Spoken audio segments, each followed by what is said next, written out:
Vision is power. To me, that means being able to show people something that they wouldn't normally see, or even if they normally see it, to see it in a different way. I mean, it's like anytime you pick up a photo album, I don't think it necessarily matters who's in the picture, as long as it can make someone feel a certain way. In 9th grade, I noticed that I couldn't see the chalkboard anymore. The optometrist told me that I had rapid eye loss. I guess you don't really appreciate something until you lose it or are at risk of losing it. To me, vision is power. It means that at the end of the day, I can look at the sunset and remember that everything's going to be okay. So I have problem with both sides. The doctor told me if I don't get the shot in that eye, I won't be able to see anymore. If I don't see, I'm not in touch with the world. I'm blind. So I'm happy that I can be in touch with the world with my family.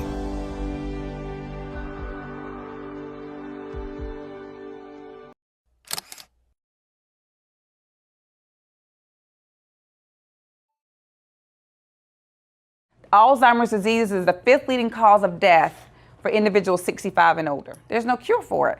And I'll tell you, this disease has been around since the 1900s. But we associated Alzheimer's and dementia with an older person, right? All older people are mean or ornery. All older people forget stuff. All older people are nasty. All older people don't want to be bothered.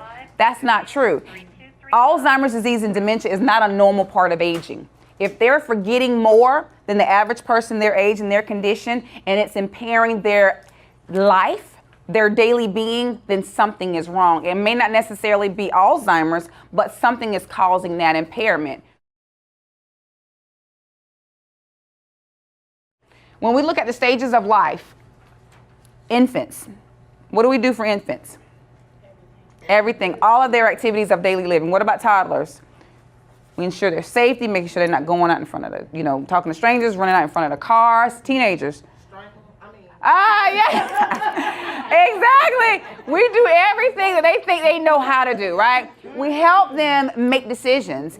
And when someone develops a progressive form of dementia, it reverses. They revert back to previous life's patterns.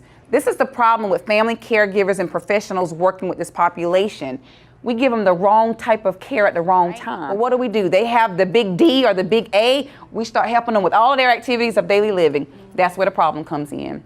That's where the aggression comes in. That's where the isolation comes in, because they need to be independent for as long as possible. When you take away their independence, you're taking away who they are.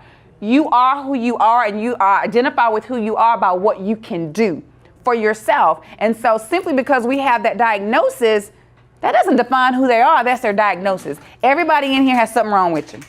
Everybody in here is either taking a medication, praying, yoga, walking, something to address something that they're dealing with. But we don't hold that against you, Jackie. You, Jackie. They're a person living with dementia.